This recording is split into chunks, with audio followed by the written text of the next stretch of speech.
فوجی کی بیوی بچوں کے ساتھ فون پر باتیں۔ ہیلو فوجی، کیسے ہیں آپ؟ ٹھیک ہوں، تم سناؤ، اور بچے کیسے ہیں؟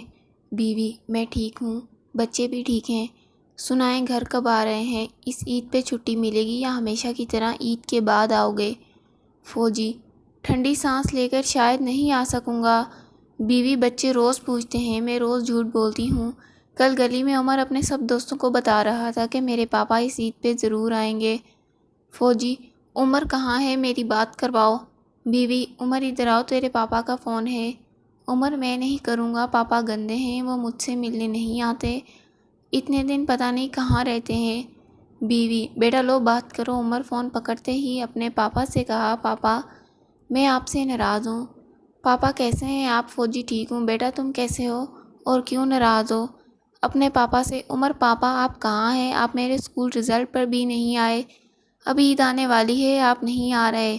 فوجی: بیٹا میں دور ہوں اس لیے نہیں آ سکتا، عید کے بعد میں آ جاؤں گا اپنے بیٹے کو ملنے۔ عمر: پاپا فہد کے پاپا بھی تو بہت دور رہتے ہیں، تو وہ تو گھر آ گئے ہیں، اور پتہ ہے بہت سے کھلونے بھی لائے ہیں۔ میں جب ان کے گھر گیا تو مجھے دیکھ کر انہوں نے کھلونے چھپانے لگے اور مجھے کھیلنے بھی نہیں دیا۔ فوجی لرزتی آواز کے ساتھ: بیٹا میں بھی جب آؤں گا تو اپنے بیٹے کے لیے بہت سے کھلونے لاؤں گا۔ عمر: نہیں پاپا، مجھے کھلونے اور پیسے نہیں چاہیے، بس آپ آ جاؤ، عید سب بچے اپنے اپنے ابو کے ساتھ عید پر نماز پڑھنے جائیں گے، میں کس کی انگلی پکڑ کر جاؤں گا عید پر پڑھنے؟ فوجی اپنے اشک صاف کرتے ہوئے: بیٹا انشاءاللہ اگلی عید پہ میں اپنے بیٹے کے ساتھ عید نماز پڑھوں گا۔ اس کے ساتھ ہی آواز ہچکیوں میں بدل جاتی ہے۔ عمر: ہیلو پاپا، کچھ بولے نا، کیا ہوا پاپا؟ ماما دیکھیں نا پاپا بات کیوں نہیں کر رہے؟